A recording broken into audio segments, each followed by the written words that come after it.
नमस्कार, मी प्रियाज युनिक रेसिपीमध्ये तुमचे मनापासून खूप खूप खूप स्वागत आहे। तर मेथीचे तेच पदार्थ खाण्यापेक्षा किंवा मेथीची तीच भाजी खाऊन कंटाळा आला असेल तर आज आपण हे बनवूयात मेथीची मस्त असे कोफ्ते।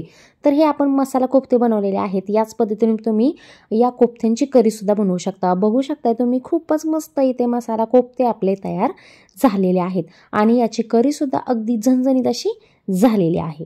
तर रेसिपी नक्की शेवटपर्यंत फॉलो करा आणि या पद्धतीने कोफ्ते एकदा करून बघा। घरातील सर्वांना खूप आवडतील आणि लहान मुले सुद्धा हे कोफ्ते आवडीने खातील। अशी मेथीची भाजी खात नाहीत पण हे कोफ्ते एकदा करून बघा, लहान मुले सुद्धा आवडीने हे मेथीचे कोफ्ते खातील। तर हे बघा, त्यासाठी घेतलेले आहे आपण एक जोडी मेथी। तर इथे आपण एक जोडी मेथीचे पानच फक्त घेतलेले आहे आणि ते स्वच्छ धुवून बारीक कट करून इथे घेतलेले आहे। तर आता त्यासाठी घेतलेला आहे पाऊण वाटी इथे बेसन पीठ। तर एक वाटी बेसन पीठ घेतलं तरी काहीच हरकत नाही, पण पाऊण वाटी पुरेसा आहे। तर इथे घेतलेला आहे 4 हिरव्या मिरच्या, 4-5 लसणाच्या पाकळ्या, अर्धा इंच आलं आणि अर्धा चमचा जिरे याची पेस्ट करून घेतलेली आहे आणि त्याचबरोबर घेतलेला आहे अर्धा चमचा जिरे, पाव चमचा इथे हळद घालून घ्यायची आहे आणि इथे ओवा घ्यायचा आहे अर्धा चमचा, चवीनुसार मीठ घालून घ्यायचं आहे। तर इथे 4-5 हिरव्या मिरच्या घेतलेल्या आहेत, त्यानुसार चवीनुसार मीठ करून घालून घ्या आणि हे बघा एकदम थोडंसं असं इथे बेकिंग सोडा घेतलेला आहे। अगदी चिमूटभर असा इथे बेकिंग सोडा घ्यायचा आहे, जास्त घ्यायची गरज नाही। आता हे सर्व व्यवस्थित आपण मिक्स करून घेणार आहोत। तर हे बघा, मेथी व्यवस्थित या मिश्रणामध्ये व्यवस्थित मिक्स करून घ्यायची आहे। मेथी म्हणजे जे मॉइश्चरायझर आहे यामध्येच हे सुरुवातीला बेसन पीठ आपण व्यवस्थित लावून घेणार आहोत आणि लागेल असंच यामध्ये थोडंसं पाणी ॲड करायचं आहे। जास्त पाण्याची गरज नाही। हे बघा, अगदी थोडंसं पाणी घ्यायचं आहे। 4 ते 5 चमचे पाणी घेतलेलं आहे सुरुवातीला आणि यामध्येच हे व्यवस्थित असं मिक्स झालेलं आहे आणि याचा गोळा असा तयार झालेला आहे। तुम्ही इथे पाहू शकता। हे बघा 4 ते 5 चमचे पाणी फक्त इथे लागलेलं आहे। तुम्ही हे बघा लागेल असं घ्यायचं आहे। असा गोळा तयार झाला पाहिजे, असा कोफ्ता मेथीचा तयार झाला की समजायचं इथे आपलं मिश्रण एकदम परफेक्ट तयार आहे। याच्यापेक्षा जास्त पाण्याची गरज नाही। सेम प्रोसेसमध्ये आपण सर्व कोफ्ते तयार करून घेऊयात। तर इथे तुम्ही गोल आकार देऊ शकता किंवा अंडा आकार देऊ शकता किंवा असे रोल सुद्धा इथे तयार करू शकता। मोठे असे तुम्हाला ज्या पद्धतीने मेथीचे कोफ्ते तयार करायचे आहेत त्या पद्धतीने तुम्ही करू शकता। वेगवेगळ्या पद्धतीने आकार सुद्धा देऊ शकता। तर इथे मी छोटे बॉल तयार करून घेतलेले आहेत। तुम्ही इथे पाहू शकता। हे बघा, इथे सर्व बॉल आपले तयार झालेले आहेत। तर आता एक कढई घ्यायची आहे। कढईमध्ये तेल तापायला ठेवलेलं होतं। तेल छान असं गरम झालेलं आहे। यामध्ये हे सर्व मेथीचे कोफ्ते घालून घेणार आहोत आणि ते मस्त असे ब्राऊन होईपर्यंत आपल्याला तळून घ्यायचे आहेत। तर हे बघा, इथे भरपूर असे कोफ्ते तयार झालेले आहेत। 4 माणसांसाठी अगदी व्यवस्थित असते हे मेथीचे कोफ्ते तयार होतात। तर हे बघा, व्यवस्थित असते हे हलवून घ्यायचे आहेत। थोडा वेळ तसंच ठेवून नंतर हे खालून तेलामधून सुटले की हे व्यवस्थित पलटी मारून घ्यायचे आहेत आणि व्यवस्थित हे तळून इथे आपण घेणार आहोत। ते इथे मेथीचे कोफ्ते तयार होत आहेत। तोपर्यंत काय करूयात, एक कढई घेऊयात। कढईमध्ये 4 ते 5 चमचे तेल घालून घ्यायचं आहे।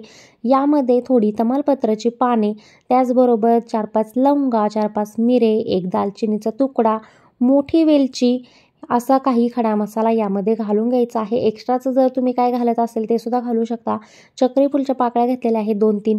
हे सर्व व्यवस्थित या तेलामध्ये आपण खरपूस असं तळून घेणार आहोत। आता हे छान असं खरपूस तळून झाल्यानंतर यामध्ये एक बारीक कट केलेला कांदा आहे। हे बघा, एकदम बारीक चॉप केलेला कांदा घेतलेला, एक मोठ्या साईजचा कांदा आहे। मीडियम साईजचे 2 कांदे इथे तुम्ही म्हणू शकता। तर हे बघा, हे व्यवस्थित कांदा छान असा या तेलामध्ये परतवून घ्यायचा आहे। इथे तुम्ही कांद्याची पेस्ट करून घातली तरी काहीच हरकत नाही, पण आपण इथे कांदा बारीक चॉप करून घेतलेला आहे आणि तो छान असा ब्राऊन रंग येईपर्यंत, गुलाबी रंग येईपर्यंत छान तळून घेणार आहोत। आता इथे कांदा तेलामध्ये छान असा तळून झालेला आहे, पचवून झालेला आहे। आता यामध्ये घेतलेला आहे एक मोठ्या साईजचं टोमॅटो, ते सुद्धा बारीक कट करून घेतलेला आहे आणि हे व्यवस्थित यामध्ये परतवून घ्यायचं आहे। टोमॅटो पूर्णपणे असे गाळ होईपर्यंत आपल्याला तयार करून इथे घेणार आहोत। तर हे बघा, इकडे टोमॅटो आणि कांदा व्यवस्थित तयार होत आहे तोपर्यंत आपले हे मेथीचे कोफ्ते सुद्धा तळून तयार झालेले आहेत। अगदी ब्राऊन रंग येईपर्यंत छान असे तळून आपण घेतलेले आहेत। आता इकडे तुम्ही पाहू शकता हे बघा टोमॅटोसुद्धा छान असं गळालेला आहे, कांदासुद्धा छान असा तयार झालेला आहे. तर आता काही मसाले घालून घेऊयात. इथे तिखट लाल मिर्च पावडर घेतलेली आहे 1 चमचा, पाव चमचा आपण हळद घेतलेली आहे, चवीनुसार मीठ घ्यायचं आहे, धना पावडर 1 चमचा घेतलेला आहे, घरी बनवलेला गरम मसाला पाव चमचा घेतलेला आहे आणि जो रेडीमेड गरम मसाला असतो तो मी इथे 1 चमचा घेतलेला आहे. तर हे सर्व व्यवस्थित आता मिक्स करून इथे आपण घेणार आहोत. 5 ते 6 मिनिट व्यवस्थित आपण हे पचवून घेतलेलं आहे. तुम्ही पाहू शकताय कांदा टोमॅटोला व्यवस्थित असं तेल सुटलेलं आहे, हे व्यवस्थित तयार झालेलं आहे. आता यामध्ये आपण काय घालायचं आहे, घरी जे साई असते ती मी फेटून घेतलेली आहे, ती साई इथे घेतलेली आहे 2 चमचे, ती घालून पुन्हा एकदा हे सर्व मिक्स केलेलं आहे. तुम्ही इथे पाहू शकताय खूप छान रंग आलेला आहे आणि तेल सुटलेलं आहे, बुडबुडे याला तेलाचे आलेले आहेत. तरी यावर झाकण ठेवून घ्यायचं आहे आणि 4 ते 5 मिनिट एक मस्त अशी वाफ काढून इथे घेणार आहोत. यामुळे काय होईल, कांदासुद्धा आपला पूर्णपणे गळेल आणि टोमॅटोसुद्धा पूर्णपणे असे गळून जाईल, दोन्हीसुद्धा व्यवस्थित मिक्स होऊन जातील. तरी इथे तुम्ही पाहू शकताय आपण जो मिक्सरमध्ये मसाला बारीक करून घेतो ना त्याच पद्धतीने इथे मस्त असा मसाला ग्रेव्ही तयार झालेली आहे. खूप छान इथे मसाला व्यवस्थित भाजून तयार आहे. आता यामध्ये मी 1 ग्लास पाणी ॲड करणार आहे. मी इथे मेथीचे मसाला कोफ्ते करणार आहे, त्यामुळे 1 ग्लास पाणी मला पुरेसं आहे. तुम्हाला जर करी करायची असेल तर तुम्ही इथे 2 ग्लास पाणी घेऊन पातळ करी अशी तयार करू शकता. तर 1 ग्लास करी पुरेसी आहे आणि हे बघा मस्त अशी उकळी फुटलेली आहे. यामध्ये सर्व हे मेथीचे कोफ्ते आपण घालून घेऊयात. मेथीचे कोफ्ते ही करी अब्जॉर्ब करतात आणि ही करी पूर्णपणे अशी घट्ट होते, ड्राय होते आणि हे संपूर्ण पाणी हे मेथीचे कोफ्ते शोषून घेतात आणि हे मसाला कोफ्ता इथे तयार होईल. जर तुम्हाला जास्त करीची गरज असेल तरी पाण्याचं प्रमाण तुम्ही इथे वाढवून घ्या, म्हणजे करीसुद्धा तयार होईल. इथे तुम्ही बघू शकता अगदी झणझणीत अशी करीसुद्धा तयार आहे. या स्टेपला जर बाहेर काढून घेतलं आणि पटकन सर्व केलं तरीसुद्धा मेथीचे कोफ्ते खूप छान असे भन्नाट लागतात. जास्त वेळ ठेवलं तर हे सर्व पाणी शोषून घेतात. तर आता या ठिकाणी आपण कस्तुरी मेथी 1 चमचा मी हातावर क्रश करून यामध्ये ॲड करून घेतलेली आहे. त्याचबरोबर जी फेटलेली साई शिल्लक होती ते 2-3 चमचे यामध्ये शेवट ॲड करून घेतलेले आहेत. 2 चमचे तूप घालून घ्यायचं आहे आणि भरपूर अशी कोथिंबीर यावर घालून घ्यायची आहे. आता इथे हे मेथीचे कोफ्ते एकदम परफेक्ट तयार झालेले आहेत.